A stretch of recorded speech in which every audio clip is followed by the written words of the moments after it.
Здравейте хора, аз съм Сокър Лайф и вие сте в първата ми поредица, когато вземаме интервю от известните.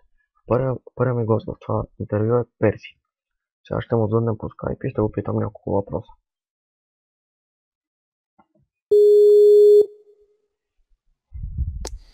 Здравей, Перси. Здрасти.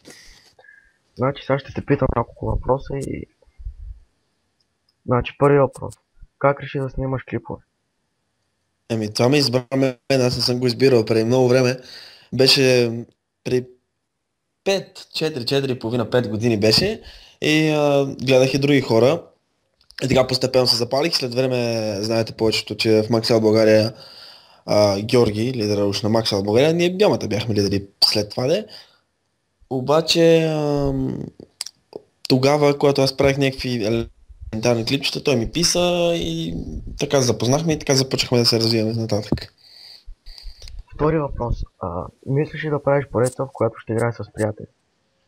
Не, защото тези поредици не водят до нищо добро.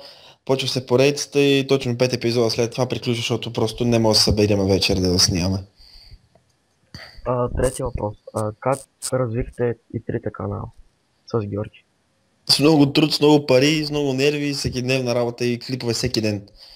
Даже и по нощите. Ами, според мен е това. Да, кога ще има нов клип на Майнкрафт? Това според мен интересува много хора. Ми, когато направя тези дни.